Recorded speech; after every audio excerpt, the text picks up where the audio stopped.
Okay, good evening, everybody. I'm assuming that you can see 999 in front of you. I need to turn my laptop upside down then. Okay, now don't turn your laptop, it's just 666. All right, so that really is going to be the crux of what we're going to discuss this evening. But I did think that it would be a good idea just to do a little bit of a recap before we actually get there. And I'm hoping you'll see why I'm suggesting that when we get there. So what I would like to do is spend maybe 10 or 15 minutes. We'll just see how it goes. Just giving us a little bit of a recap with the first few chapters of Revelation. And then we will get into actually looking at this 666 from that perspective. All right, so if we're talking about the book of Revelation, we're actually going to be discussing chapter 13 and verse 18 in a little while. And let me say at the onset, probably if you've done some homework, you would have been scratching your head to find where else in the scriptures you could find 666. And so let me just preempt it. You will find that Solomon got 666 talents of gold every year as his tax income. I'm not for one moment suggesting that that's got anything to do with the 666 at all. I'm just thinking that it's just, dare I say, a coincidence. But I'm saying that because when we get to 666, I will be making the statement, we don't find this elsewhere in the scriptures, and you'll understand the context of that. Having said all of that, we know that 666 is probably better known than John chapter 3 and verse 16. Everybody knows that 666 is the mark, the name, the number of the beast, and that's about where the consensus starts and stops. So that's what we want to look at this evening. But what I want to do before we get there is just to remind us that actually the letter that we're talking about was written, it was a message to the 7 churches in Asia Minor. It was round about the first century, whatever date you want to take. I'm not discussing that at the moment. Whether you take an early date of AD 70 or whether you take a later date of 96, it doesn't change at all what we're going to be discussing this evening. What we do want to understand, though, is that John received this revelation from Jesus Christ. He wrote it in Greek, and you'll see why I'm stressing that as we get there. He wrote it in Greek. He wrote it to the saints who were living in Asia Minor, and probably very few of them could actually speak a pure form of Hebrew. Probably those that were able to speak Hebrew were speaking an Aramaic type of a language rather than a pure Hebrew, and you'll see again why I make mention of that. We also know that they were living in times that were probably about as uncertain as the times that we are living now. They were living in times when there were cases of war going on. There would have been cases where people were asking questions about what's going to happen here, what's going to happen there. We're talking about it as far as Russia and the Ukraine go. They might have been talking about it as far as what the empire was doing in various parts of the empire. So just keep that in the back of your mind in terms of the context. There would have been political challenges. There would have been false teaching that they had to deal with. And the purpose of the revelation was to encourage those brethren. And I just want to underscore that. The purpose of the book of Revelation primarily was written to encourage the brethren that were then alive that John was writing to. And so that brings me to the slide that we're looking at now. It was John writing to those early saints. Why do we read it? In exactly the same way as we've mentioned before, that we read every other part of the scripture. None of it was written directly to us. At best, we can say we read it and we apply it in our lives because we want to be the church as those first century people were members of the church, and we want to learn the history that had brought them, aka the Old Testament, that had brought the history to them. The purpose, why? To encourage the brethren. We've already spoken about that. You're not going to find in the book of Revelation tons and tons and tons of new teaching and new doctrine. If that's what you're going there for, you're not going to find it because it's not that kind of a letter. It's not the kind of letter that Luke wrote to Theophilus to explain how people became Christians. It was written to Christians, just simply encouraging them, whatever comes, Jesus is victorious. Stay faithful to Jesus. That is the bottom line, the purpose of the book of Revelation. I've already spoken about when, just to have a backup on that, sometime between AD 70 and before the turn of the century, and the context, as we've already spoken, to those brethren that were living there to encourage them. All right, so as we go through the book of Revelation, and I'm just going to go through very quickly, and it's really an introduction to chapter 13. So I'm just going to skim through this. For those of you that haven't read Revelation for a long time, or dived into Revelation for some time, it'll just be a little bit of a recap. For those of you that have, please bear with me and help me through this as we remember what John wrote to those 7 churches in Asia Minor. First of all, it is the revelation of Jesus, which God has given through the angel to John. And primarily, if we look at chapter 2 and chapter 3, we see really it's about choices and consequences to those 7 churches in Asia Minor. This is what the way that you're living. This is the way that you're supposed to live. If you're doing something which is right, fantastic. If you're doing something which is wrong, please fix it. Why? Because if you don't fix it, you stand in jeopardy of God removing you from your candle, from the candlestick holder. For example, the church at Laodicea, the Revelation says, you are lukewarm. You're not hot, you're not cold. Better you get yourself hot, because you're not even like vomit. You're just absolutely useless to me. Get yourself heated up. The church at Ephesus, you have lost your first love. What happened to them? It's only a generation since the Apostle Paul has had dealings with the church at Ephesus. And yet when you read the book of Ephesians and you read the description that's happening of the church in Ephesus, you wonder what happened to that church in that short period of time, whether it was a decade or 2 or 3. I'm not discussing at this point in time. I just want you to see it's about choices and consequences. And ultimately what it is, you make a choice. Jesus is your King of Kings. Jesus is your victorious champion of your faith. Jesus is the conqueror. Jesus is the Redeemer. Jesus is the Lamb of God. And you can have victory in Jesus. Why? Because Jesus already has victory, and you need to fight your way through this. You never, ever give up. You don't give up to Satan. Doesn't matter what he throws at you. You stay faithful to the end. Why? Because Jesus is victorious. So there, in a nutshell, we've covered chapters 1, 2, and 3. Chapter 4. We talk in chapter 4 about the throne room of God. And of course, you remember we've got the angelic beings there. We've got those 4 beings that were singing, holy, holy, holy, Lord God Almighty, who was, who is, and is to come. And we're not talking about this in a lot of detail today. But when you have time, have a look at this. Why do those angelic beings talk about God as holy, holy, holy? I'm emphasizing that because obviously you're going to see when we get to 666 why I'm emphasizing holy, holy, holy. And of course, we've got 3 descriptions here of God. He's Lord, He's God, and He's Almighty. Again, we've got another 3 descriptions here that deal with time, who was, past tense, who is, present tense, and who is to come, future tense. So that's chapter 4, and that God is worthy to receive honor, glory, and power. So we're comfortable with that. In chapter 5, worthy is the Lamb. Do you remember John was about to burst into tears? Why? Because there was nobody who was going to open up the scroll, and here comes the Lamb, who is Jesus, the Lamb who was slain, who is still alive, and Jesus is the one who is worthy to open the scroll. He's worthy to receive power, riches, wisdom, strength, glory, honor, and blessings, and he is authorized, he has the authority to open the scroll. As we go on from there, so we've gone chapter 4, as we've gone on from there into chapter 5, chapter 6, I'm talking about now, we've got the scrolls being opened, and you remember the scrolls, we have the white horse that comes out, conquering and conqueror. It's followed by the red horse, who is bringing us, where's my red horse? There he is, he was hiding.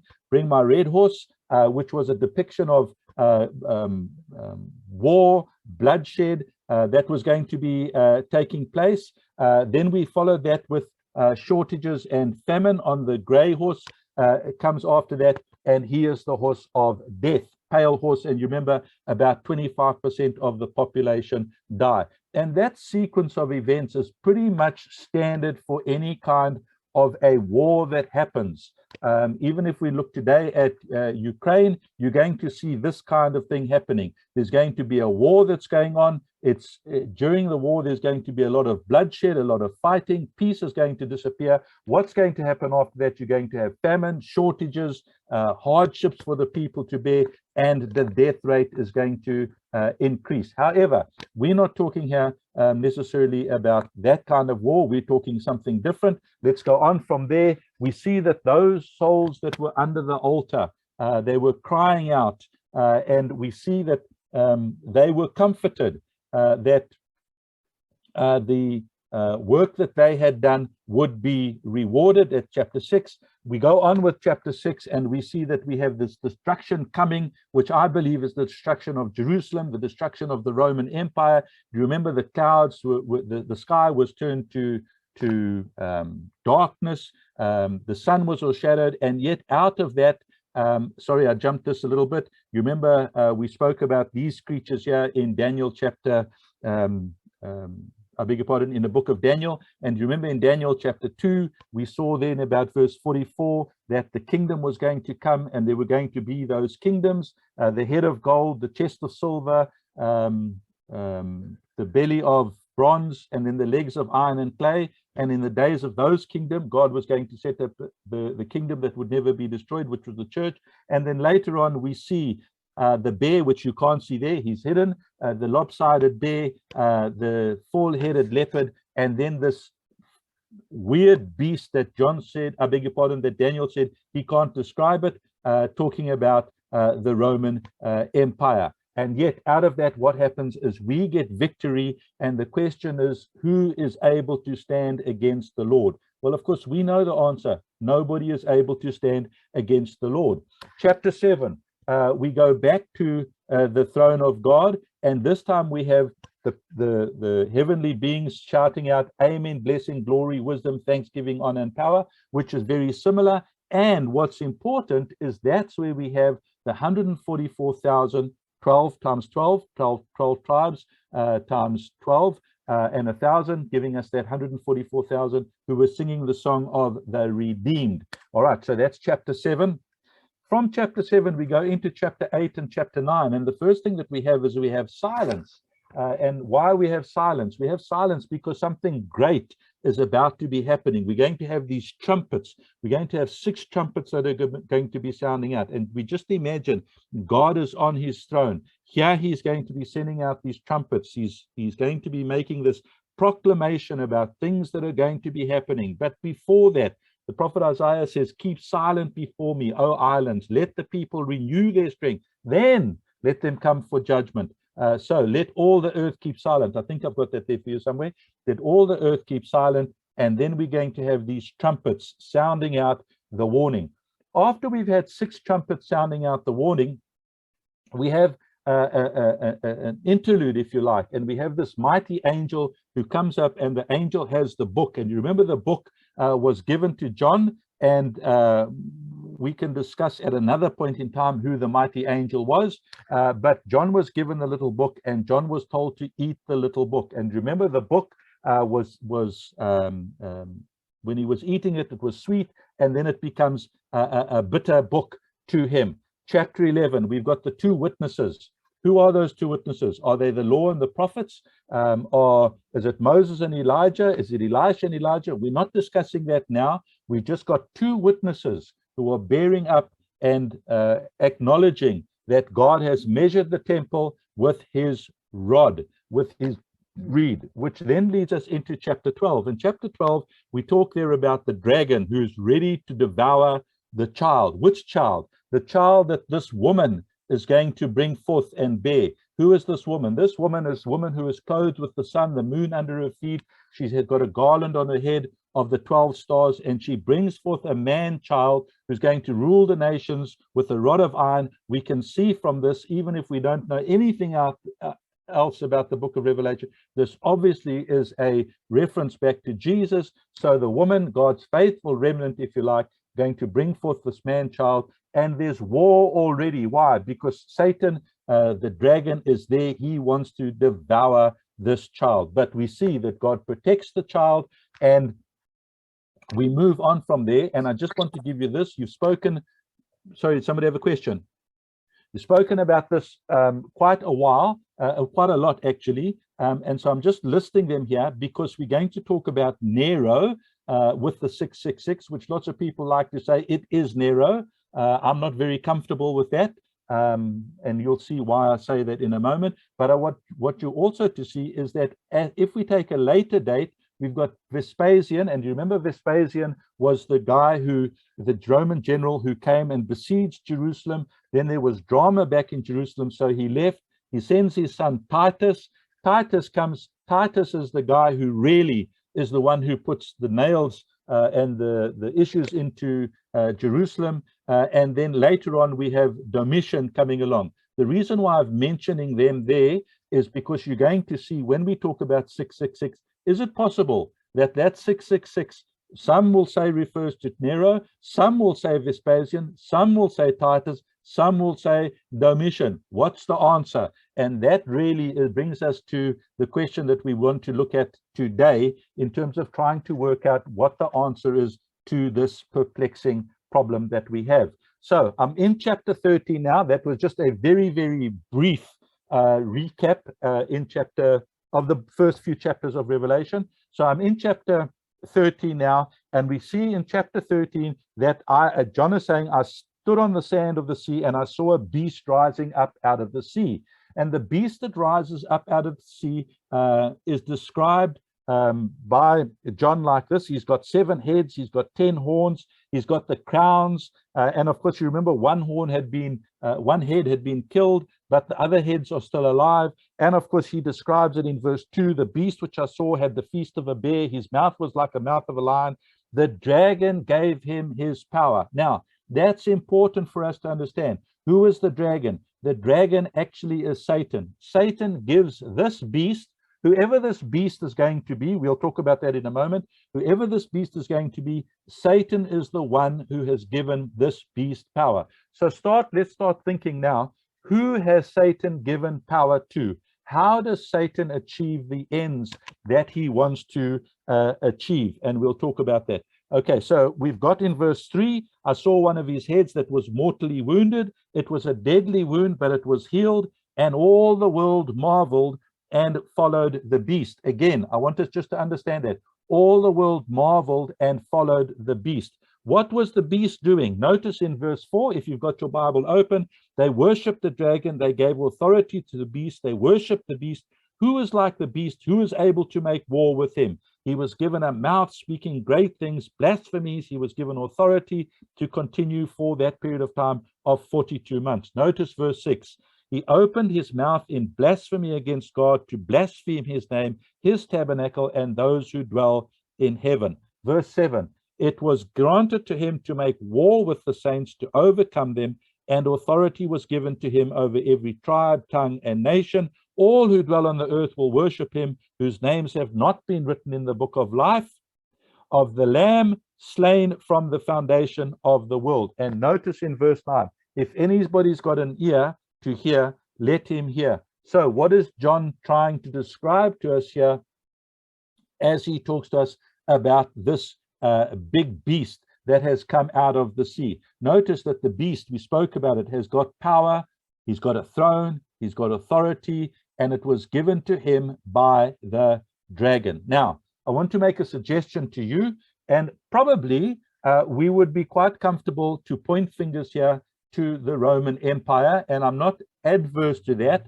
I'm just being a little cautious, and I'm saying let's talk about this as a political adversary in contrast to the next beast, which I'm going to talk about as an adversary, but he's a different type of adversary. I'm saying here a political power. Would that include the Roman Empire? The answer is yes. Would that include the people that we've already spoken about, such as Domitian or Vespasian or Titus? And the answer is yes. It's a political power, it's a man power, it's a world power. That's all that I'm saying at this point in time, that has made war against the saints. Why do I think that it's probably the Roman Empire? Because John was writing at that point in time to the saints who lived in Asia Minor about things that they were currently having to deal with. What were they currently having to deal with? They were currently having to deal with the political situation that they found themselves in when they were all under the control of the Roman Empire. Okay, having said all of that, that's the beast that we have that comes up from the sea. We, however, in chapter 13, we have another beast. And the other beast that comes up, I beg your pardon, where am I? The next beast that comes up is, if we look in chapter 13 and verse 11, John says, I saw another beast coming up out of the earth, and he had two horns like a lamb, and he spoke like a dragon. He exercises all authority of the first beast in his presence, and causes the earth and those who dwell in it to worship the first beast. So this beast here is also, can you see that? I beg your pardon, you can't see that. I've lost my pointer.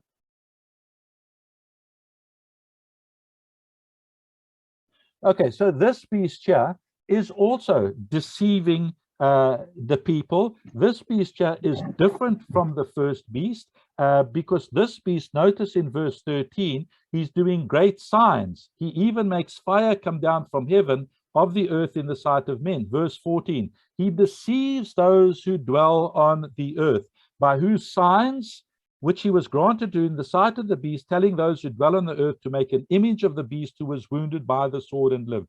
He was granted power to give breath to the image of the beast, that the image of the beast should both speak and cause as many as would not worship the image of the beast to be killed. So I'm making a suggestion here to you, and the suggestion that I'm making here to you is that this power, if the first power was a political power, this power here, the wolf dressed in sheep's clothing, if it's a wolf dressed in sheep's clothing, you know where I'm going to go with this, don't you? You know that I'm going to go, as Paul spoke to the elders when he met them, the elders from Ephesus, when he met them at Miletus, recorded for us in the book of Acts chapter 20, the apostle Paul said to the elders there, from among some of you are going to come those who will devour the flock. You are wolves in sheep's clothing. So this second beast that I'm looking at here is, I'm talking about the second beast. Where, oh, my pointer. I'm talking about this, oh, there we got it, as a wolf in sheep's clothing. I'm thinking about this as the Antichrist that John is talking about in 1 John chapter 4 and verse 1, and I'm going to go there in a moment. Exactly the same message that Paul sends out to the Galatians in chapter 1 and verses 6 through to 10, where Apostle Paul says, I'm amazed at you that you're so soon turning away from the gospel of Christ. Not a gospel that I taught, but a perverted gospel, a changed gospel. What kind of gospel is that? That would be a false gospel, a gospel that, can I say, a pseudo Christianity, something that looks like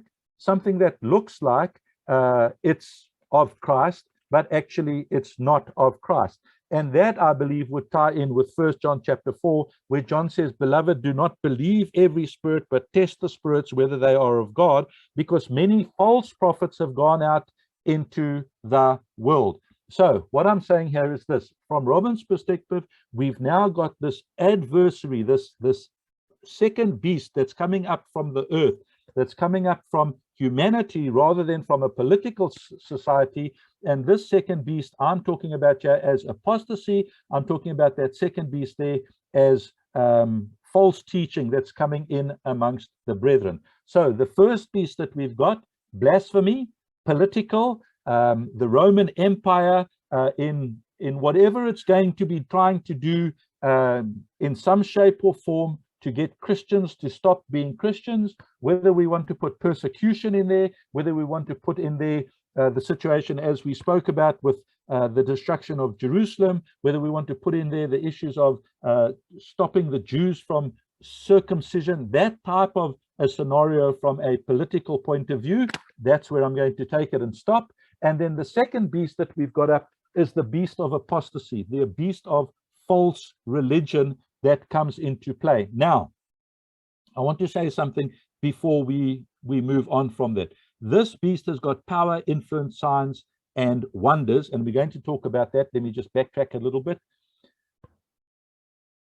Okay, I'm going to just slow down here for a little. I want to be quite clear what I'm saying, because I think that up to now, I'm hoping that all of you, everything that we've spoken about now, everything has just been revision. It would be pointless for John to write a letter to those brethren then living about something that was not going to be happening for 3, 4, 5, 600 years or for 2000 years. What would be the point? Very interesting that when we look at the book of Revelation, John is told, send out this message. Why? Because these things are shortly going to be taking place. It's happening. It's happening when? It's happening then. Not like the book of Daniel. Remember when we studied the book of Daniel, Daniel was told at the end of Daniel, close up the prophecies. Why? Because it's going to be taking place a long time in the future. And that long time in the future was a couple of 100 years. John is told, tell them, send this out to those brethren. Why? It's happening now. Okay, and I want us just to be clear on that. Okay, so we can talk about then about the power, the influence, the signs, and the wonders. And of course, I suppose we would be very comfortable, and we may go there if I see how time is going. We may go to Paul's writing to the church at Thessalonica, for example, and see how he talks about the fact that God will allow people to believe false teachings with their signs and their wonders. What's important for us is that we get down now in our text to what we really want to be talking about. Verse 16, he causes both small and great, rich and poor, free, slave, to receive a mark on their right hand or their foreheads, that they may buy or sell, except one has the mark or name of the beast or the number of his name. Now, that mark of the beast is not what we're talking about this evening. And of course, we know that there's the issue of emperor worship and the various, what's the right word? Suggestions that are made in terms of the mark, whether it was an actual mark, whether it was a piece of paper, whatever they had to do in their emperor worship. That's not really what we're discussing this evening. What we want to discuss this evening, notice there, if they don't have the mark or the name of the beast or the number of his name. And that's what we want to talk about this evening. Here is wisdom. John says in Revelation chapter 13 and verse 18, here is wisdom. Let him who has understanding calculate the number of the beast. And isn't it interesting that John identifies this is the number of the beast? It is the number of man. And we'll talk about that in a moment. Your Bible might say a man. We're going to talk about that, what that might mean. And the number is 666. And I believe that Philip's question was, that started all of this, is, okay, who would we put in here whose number is 666? That's what we're going to be discussing now for the next 20 minutes or so, and I'll see how it goes. I will give opportunity. Let me just take a breath here. Does anybody have a question up until that point in time? If you'll give me the liberty, if I don't think it's germane to what we're going to go on to, I'll ask that we hold it over until we finished with the mark of the beast or the number 666, then come back to it. Or are you comfortable just to go into 666? Yes, Robert, I think let's go ahead. Okay, good. All right. So the number that we've got now that we want to be talking about is number 666. And as I've said already, this number 666, or rather, sorry, the number of the man, that a man or man, actually there's no a there. It's just man. And let's think about it as humanity, anthropos, rather than a specific person. Why? Because that changes the way that we look at this. So the first thing that we want to have a look at, and do you remember when we looked at those angelic beings giving glory to God, I said to you, just remember this: holy, holy, holy. Why would they say holy, holy, holy? Surely if God is holy, you can't be holier than holy, and you surely can't be holiest, more than holier, more than holy. Why would there be emphasis? And the principle behind it is that you're emphasizing something, I beg your pardon, you're repeating something to emphasize it, to underscore it, to highlight it. So those angelic beings there that are saying holy, holy, holy are emphasizing the holiness of God. I'm saying that because we've got this number here, 666, and we know that the number 6 really is an incomplete number. And why do I say it's an incomplete number? And I'll explain it to you in a moment. It's an incomplete number because a complete number is number 7. And why is number 7 a complete number? And I just want to touch on that for a moment, and just make sure that we're all on the same page as far as that goes. Let me roll that on. Okay, so we've got 7, and I'm saying 7 is a complete number because I want us to understand that 6 is an incomplete number. Now let's just think about this. God has made man in his image, but man is incomplete in comparison to God. Man is perfectly designed for what man is supposed to do, but is incomplete with regard to in comparison to God. I beg your pardon. Okay, so why would I say that 7, or why would somebody say that 7 is the number of God? And it goes back really to this, is that in Genesis chapter 2, we know that there was the creation. God rested on day 7. In Acts chapter 20, the 7th day is the Lord's day. We know that that becomes part of the Mosaical law for them to keep the Sabbath day holy. We know that we can take the 7 in a variety of different ways, 7 times 7, and the next year is the year of Jubilee. And so we go, and that's why we've got this idea that when we talk about 7, it's a complete number. It's a number that references to God. In a similar sort of vein, I suppose we could say that 10 does. Now, that becomes important for us from this point of view. 1 is less than 7. So if 7 is a complete number, where we are there, 7 is a complete number, that then leaves us with the notion that 6 is an incomplete number. Now, why would 6 be an incomplete number? It's the number of man. It's the number of humanity, not a specific person, but of humanity. Okay? Man was created, and I'm just giving you these reasons that are put forward. Man was created on day 6. We know in Exodus chapter 21, man had to work for 6 days. On the 7th day, he rested. That idea of 6 days and then the 7th day is rest, even goes into the idea of, you remember when a Hebrew, not somebody else, but when a Hebrew got into debt, he would have to work for 6 years. And on the 6th year, at the end of the 6th year, whatever his debt was, it was canceled. It was canceled. Why? Because the 7th year was the year of the Sabbath. That applied to their crops. It applied to their fields. You can go and read the book of Exodus and Deuteronomy, and you will get a sense of that. All right, having said all of that, if 6 is an incomplete number, and I double it to put another 6, does it bring us the idea of, I mean, if something's incomplete, if something's not perfect, then it's not perfect. But in the same way that we've got holy, holy, holy, perfect, perfect, perfect, complete, complete, complete, emphasizing the completeness of it. And if we applied a 7 there, we would have a completeness there. Here we've got something which is imperfect, something which is incomplete, and all that's happening is that it's being emphasized, emphasized, emphasized. And if I give you an example of that, I said to you just now, I would mention it. How's my time going? I'll just read this, and then we won't talk about it too much, but I'll just read this. Here we've got in 2 Thessalonians chapter 2, 2 Thessalonians chapter 2, and we've got this man of sin that's revealed, this son of destruction.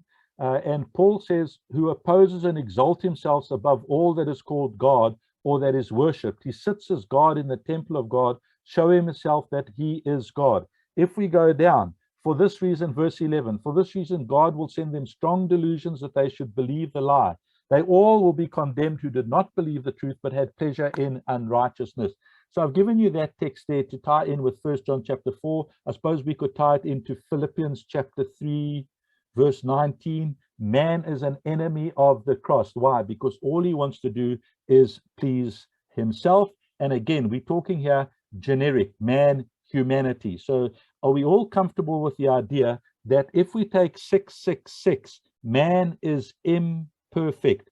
Which man? Well, the sum of that which is human. Now, the question that we have to ask ourselves, could this be a specific man? Now, I'm going to offer you some suggestions here, and then I'm going to just mention some other names that if you do some research, you will find that all of these men and others, I actually was reading, and there is a list of about 140 names of various people in history that have been tied in specifically with 666. Now, obviously, if it's a specific person, you can't have it applying to however many people. It can only apply to one. But if we talk about humanity, if we talk about man yielding to Satan, that's a different story altogether. Now, what we have here,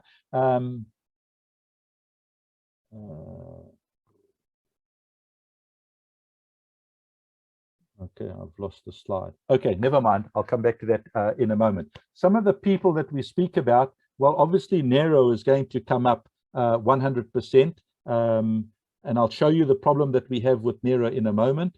Antiochus Epiphanes, who we've spoken about in the time of the Maccabees, comes up. You would have to ask the question, why would he come up if it's something that's happening to them rather than history? I've read about Barack Obama. I've read about Saddam Hussein, Hitler, Mussolini, Donald Trump. The list goes on and on and on. Domitian, Vespasian, Titus, all of them come up. Now, the question is this: how is it possible for them all to come up? And I'm just going to show you now how it comes up, and then we will talk about it in a moment. Okay, the first thing is this: when John wrote this letter, John wrote this letter and he wrote it in Greek. To get Nero to equal 666, we have to actually do at least three things.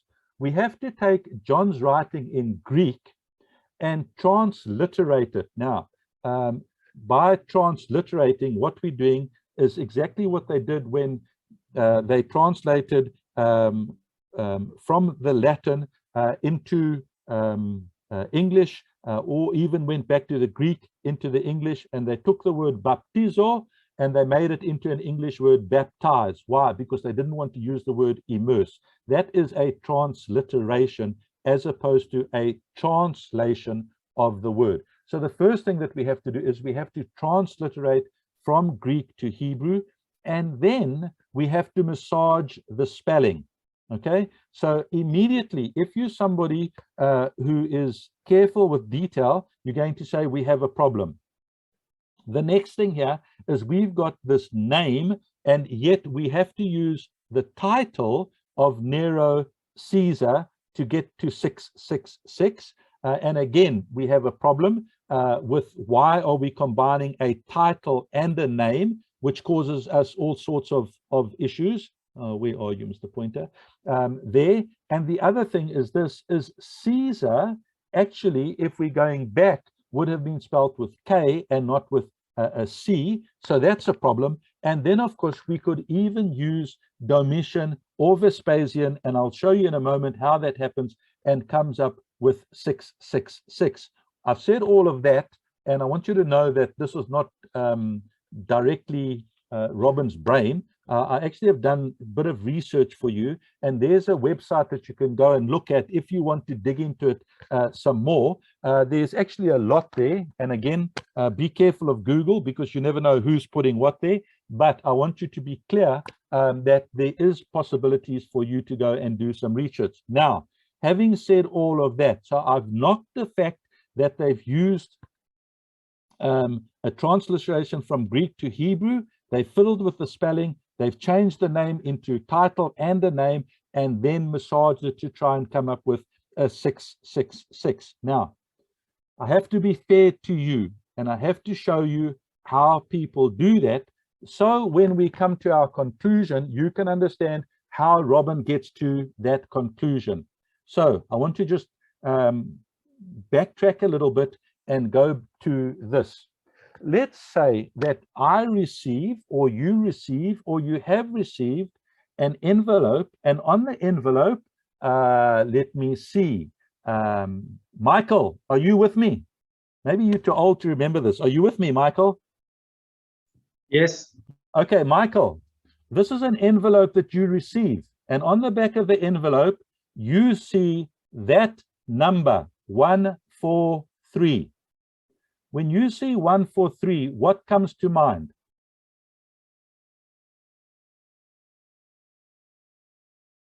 No, I have no clue. Okay, that's not a good, that's not, pardon, who was that? One of the Kotze family? Yeah, I love you. Oh, well done. I love you too, brother. Okay, 100%. That's what comes up. Michael, now here's an example. We're going to use this as a learning tool. Michael, you did not know what this meant, so you could not say, Robin, that means 143, means I love you. And I'm going to show you how we get that. That would apply exactly to our 666. If you don't know what 666 means, how can you put a name to 666? Whereas if you were Philip, who knew what 666 was, then he could put a name to it. Now, to help you, Michael, you get this letter, and this letter doesn't just say 143, it's got a heart there and a heart there. Philip, help him again. What is that saying to you? Yeah, well, it's a love letter. Exactly. It's a love letter from Philip. It's a love letter, and he knows that this letter is going to say, I love you. Now, here's my question. How did Philip get 143 to equal I love you? And the answer is simple. 1 letter. 4 letters. 3 letters. Okay, so we can see that this 143 is a numeric alpha code. The numbers stand for letters. Now, if Michael gets this, and Michael doesn't understand, Michael's never learned that 143 means I love you, but Philip told Michael, Michael, when you get a number, put letters to the number and you will get the message. Philip, is that fair? Can you do that? Can you tell Michael, Michael, when you get a letter and there's a number on the letter, put letters to the number and you'll get the message? Could you tell him that? Well, I can tell him that, but it won't be fair to just put it on. All right, absolutely. Why? Because this is what could happen. If Michael says, okay, Philip told me if it's a 1, I'm looking for a word that's only got 1 letter in. If it's 4, I'm looking for a word that's got 4 letters in. Philip is thinking love, L-O-V-E, and Michael is thinking, I wonder what this word is. And then you, Philip is thinking Y-O-U. But the information that Michael's got, could Michael take that message from 143? Based on the information that he had, that a digit stands for a letter. So 1 letter, 4 letters, 3 letters. Exactly the same thing could apply here, couldn't it? Yes. Okay, somebody's saying it, chat to me. I don't know who you are. Not with the hearts. Oh, Rajiv, not with the hearts. Okay, well, I'm not quite sure how to scrub out the hearts, but anyway, fair enough. The point being, I actually was going to put some arrows through hearts, but I didn't because I couldn't remember if arrows through hearts was good or bad. Okay, I thought maybe the girlfriend shot an arrow through my heart that killed me. So that's why I stopped there. I didn't go there. Thank you, Rajiv. All right. So the point that I just want you to see here is that we've got a secret code, and this secret code is a combination of number and letters. Now, what happens if we have a system of secret codes where we apply that across the board with the whole alphabet? Where am I? And there is a thing that is called gematria. Gematria. What is gematria? Can anybody give me a definition of gematria? Is it not what they use in the World War II? Okay, so in the World War, they did use it. That's the Germans had a machine they called the Enigma. And of course, you remember they actually had to get one. They actually had to capture one to break the code. The Americans in response used one of the American tribes to speak their language, so nobody could break the code. So gematria is the system of using a numerical value to a letter to code a name or to code a letter. That's what gematria actually stands for. Now, we have a problem with gematria, and we have a problem because of this. Remember, I've already spoken to you about moving from Greek, transliterating into Hebrew, and then we want to actually take that and put it into English, which is going to create some problems for us. Now, I thought I would just spend a few moments and give you an example of this. And it doesn't really work with English, but anyway, I think the principle will stand. So if we're talking about gematria, we're saying we want to use a numerical value on the letters to code a name. So here we've got our alphabet. There's our alphabet, and these are numbers that attach to the letters. Now, if you received this code here, and I gave you some numbers, could you work out what I'm saying to you or what I'm writing to you? Yes. Yes, you could, but I can hear a question mark in your voice, Philip, and that's excellent. And I will show you why. If we take this and we're substituting letters and numbers, that's why I'm talking about alphanumeric or numeric alpha. And I just want to say this. Let's just have a look at this. The word that we actually want to work out is this word dog, the word dog. So I'm writing to Philip and I'm talking to him about his dog. Now, if I look at my table, I can see a D is a number 4, an O is 60, and G is a number 7. So what I actually have to do then is I send Philip the number 71. Philip then takes the number 71, and Philip says the number 71 is made up of 4, which is a D, an O, which is a 60, and a G, which is 7. 7 plus 60 plus 4 gives me a dog. So that's how Philip is going to work out what I'm saying to him. All right, so let me just stop there. Is there anybody who is completely confused by my babbling at this point in time? Or can you see what I'm trying to show you? My personal opinion, if you take 71, you can work it out of different ways. Thank you, Philip. You're 3 steps ahead of me, brother. And let's just do that, okay? Here we're going to do that. The word dog actually and the word God both make 71, don't they, Philip? Correct, yeah. Yes, absolutely. Why? Because we're taking letters and we are putting a number to them. We're adding up the number and we're getting a number. Now, to go one way is difficult. To go the opposite way is infinitely more difficult. Imagine if I said to you, the number is 71. What word are you going to come up with? Imagine if I said to you, the name of the beast is 71. What name are you going to come up with? You're going to come up with a multitude of different names. Does everybody understand that?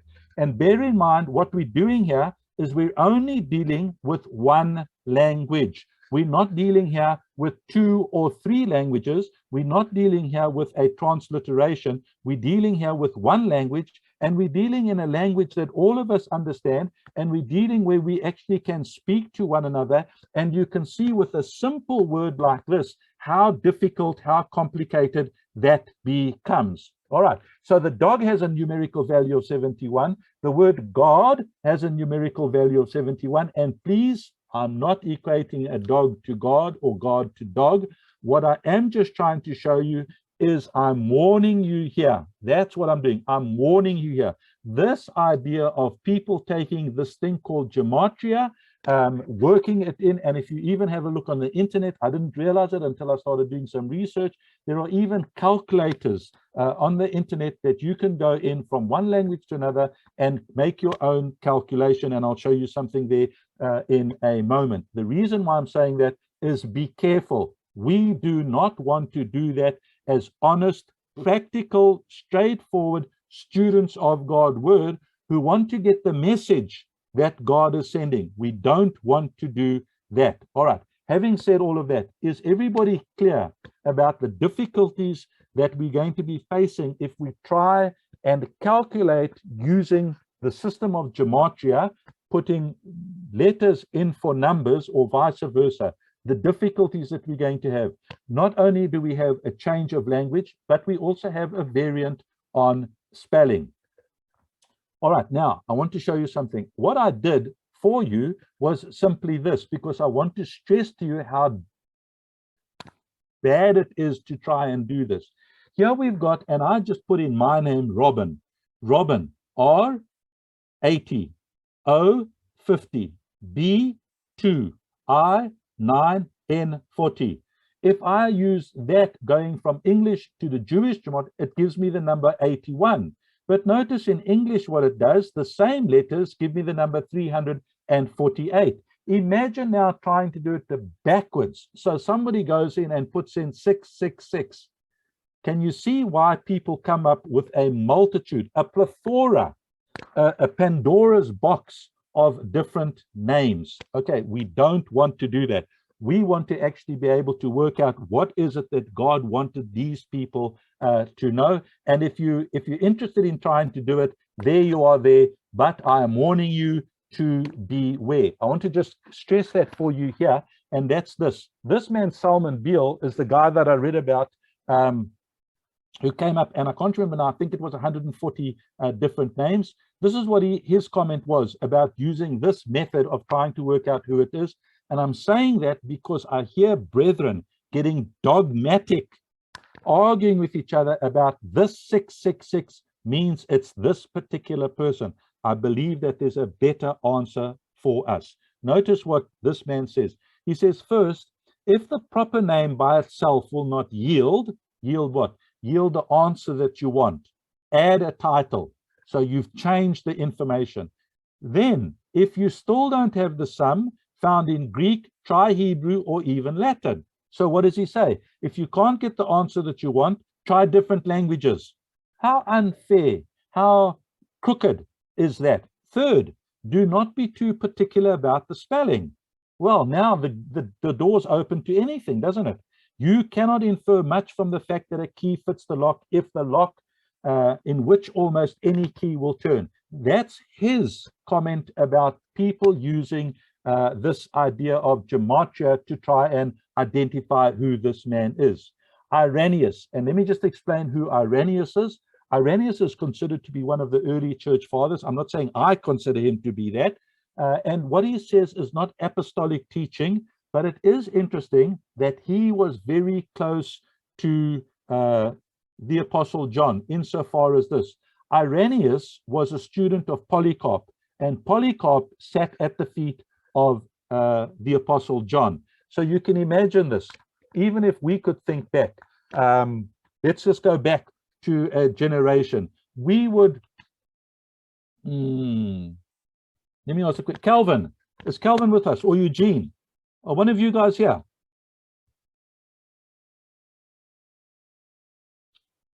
Yep. Okay, In spirit. who was there? Both of you. Okay, so answer this question to me. When you were a little boy, did you hear people like Basil Cass, who's not with us anymore, but Basil Cass or Gene Tope, or those guys teaching the gospel? Yes or no? Yeah.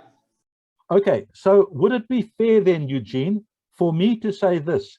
If Robin had never sat at the feet of those men, if Robin made a comment and said, well, Basil Cass used to teach ABC, Robin, did Basil ever teach you? No. And then Eugene pipes up and Eugene says, actually, I sat at this man's feet for years upon years upon years, and this is what he taught. Which of the two of us has credibility, me or you, Eugene? I'd go with me. Yes, don't be shy. Okay, so say this, say, Robin, you weren't there. You didn't hear firsthand what he said. I did. Therefore, I'm better qualified, assuming we both being honest, I'm better qualified to say that this is what Brother Basil taught. Now, I'm mentioning that because of this man, Irenaeus. Irenaeus, a student of Polycarp, Polycarp sat at the feet of John the Apostle. And I'm saying that because he's not, his writing is not inspired of God, but he was very close to the source. He made these three suggestions about who the 666 was. The first person, he said it was somebody by the name of Euranthus.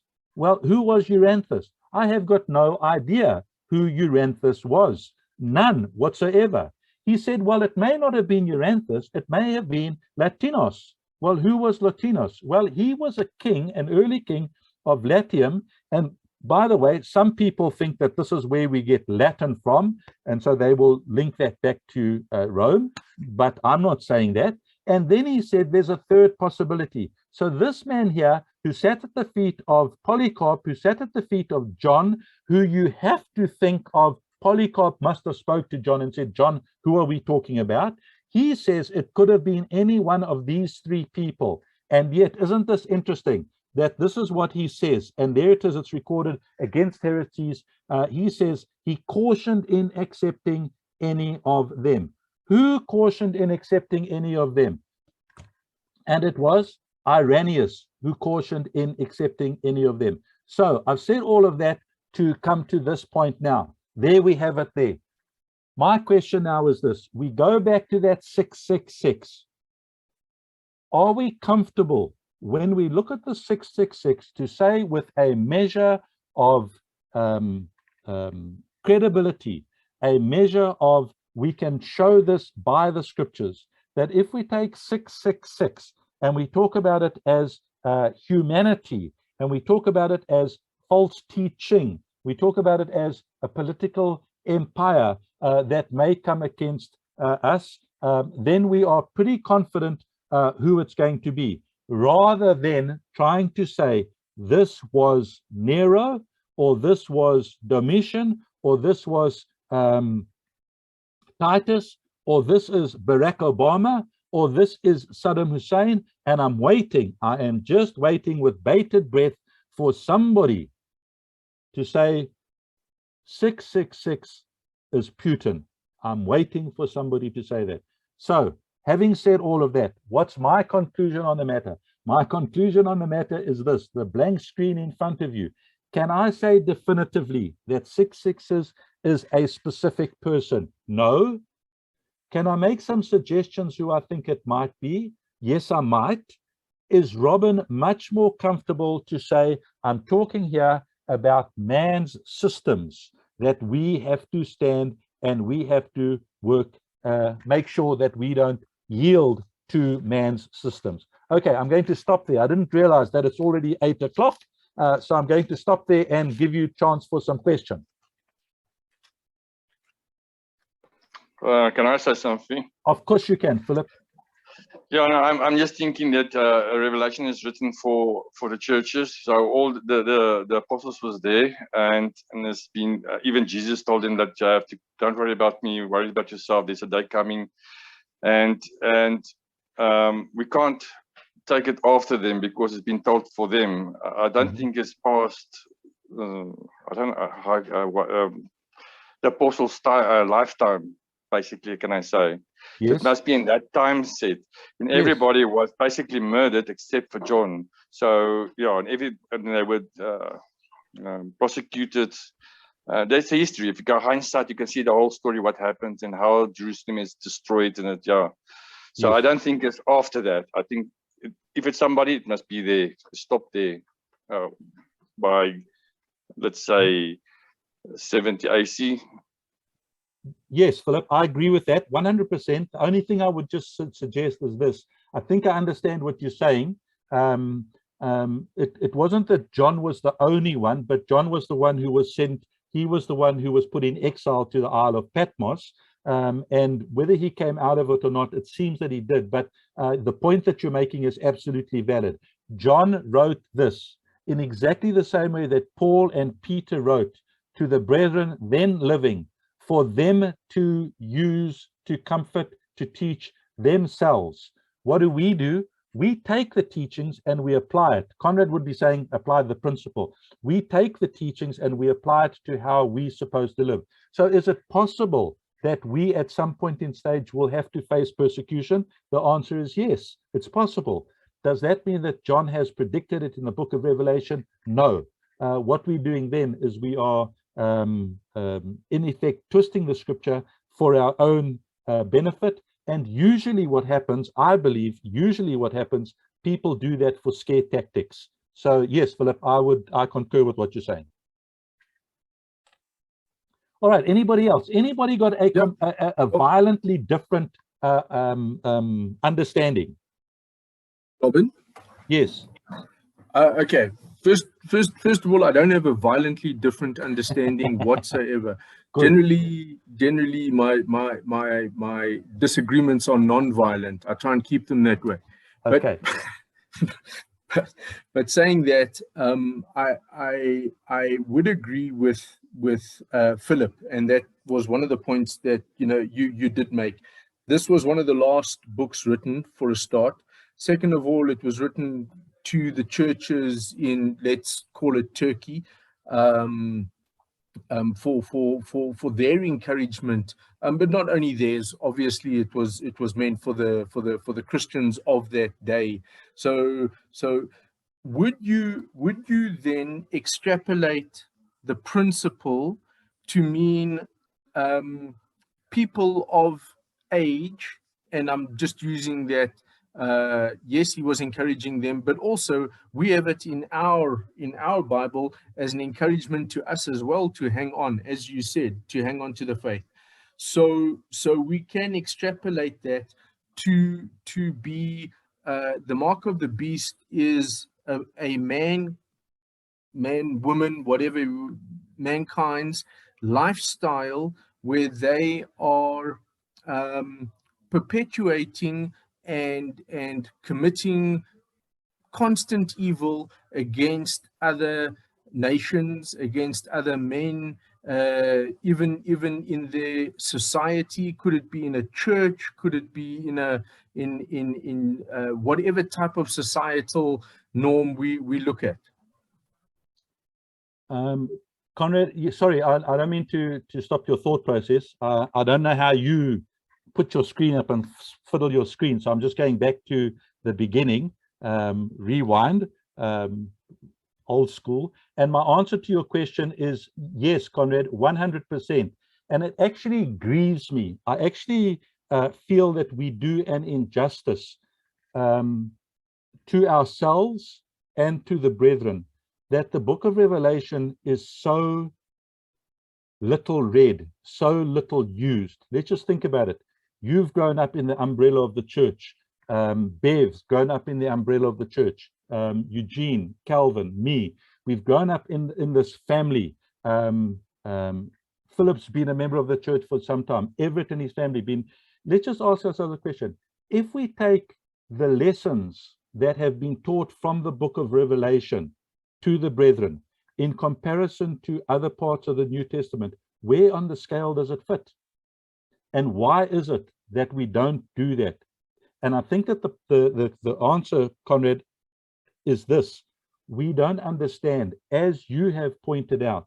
If we could understand this, that the book of Revelation is so inspiring to us that whatever comes our way, not the way of the early church, because there is an example to us, but whatever comes our way, that we do have the choices, there will be consequences, but that we have the ability to be victorious in Jesus, that we have Jesus. I mean, you just take chapter 5. We have Jesus, the Lamb, victorious, power, strength. Nothing is stopping him. He is victorious. I get emotional when I talk about it. Why don't we know more about it? And Sure. I take your point. Yes, 100%. 100%. We do. We should. We must extrapolate it.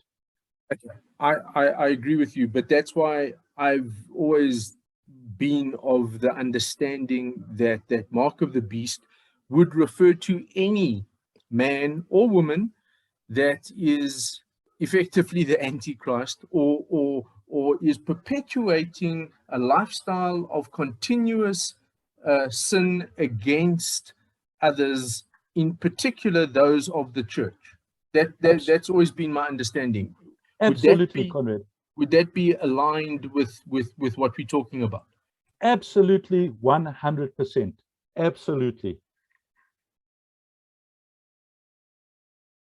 100%, I'm with you there. Okay, Will so that we've be just for a cracked principle? 666 then. No, will Sorry? that just be for a principle for it? That you can use the 666 as a principle, but not as a revelation. Okay, so what we're saying then, Philip, is that 666, if we talk about 666 as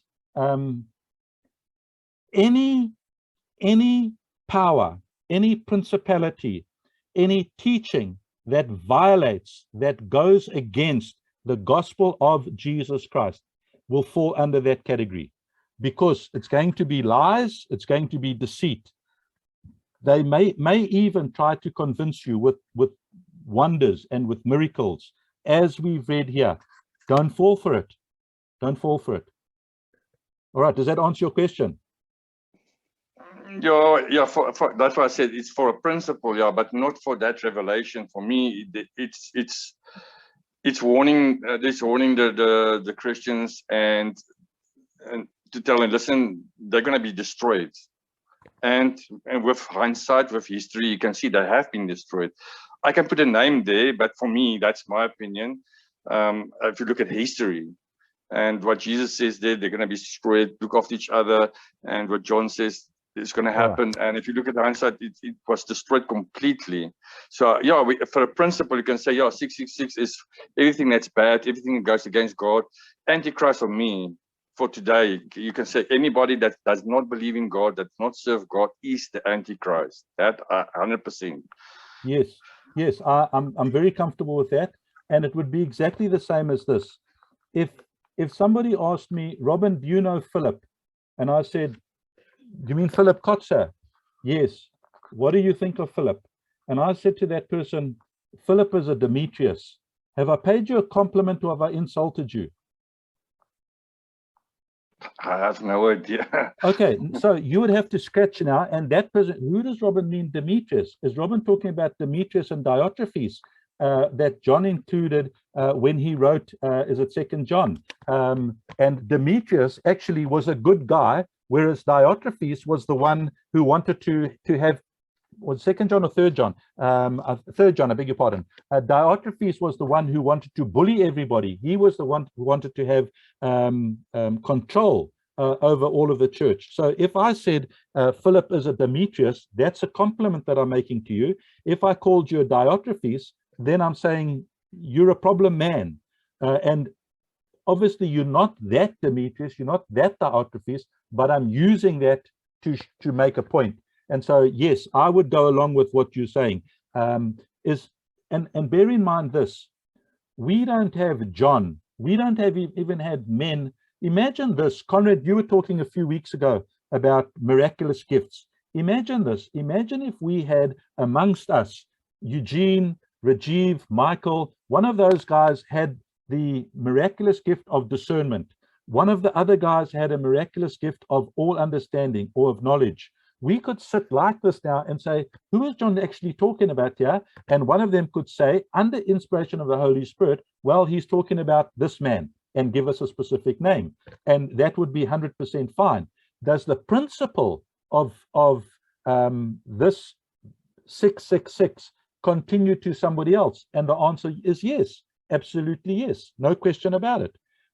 Who trampled the blood of Jesus underfoot? The writer of Hebrews says those early people certainly did. Some of the Jews certainly did, but we also could do that. So that's my perspective on the whole book of Revelation, actually. Yeah, I just want to say something. Sorry, I see the time is going. I just want to say what I think about the number 666 is, for me, is just to say that there's gonna be miracles, there's this, but listen, people, this is just a man. It's not God. That's how I read the whole thing. It's like there's going to be a lot of things, and the devil's going to do this, and this man is going to be so powerful. But hey, it's just a man. This is not God. That's where the 6 come in for me personally. If it makes sense. Philip, yes, I'm comfortable with you saying that. And of course, remember, when we looked at those beasts were able to do lying signs and wonders, weren't they? So it looked as if they were true. But what did Paul say? Even if an angel from heaven teaches you a different gospel, let him be accursed. Paul even says myself, Paul says, if I, Paul, teach you something which is different, let me be accursed. If Paul teaches something different, does he fall into the category of 666? Yes. Yes, he does. So I think that your thinking is fine. No, I understand what you're saying, 100%. Right, I agree. Good. All right. Anybody else got any comments? I do see that it's gone past time. Anybody else?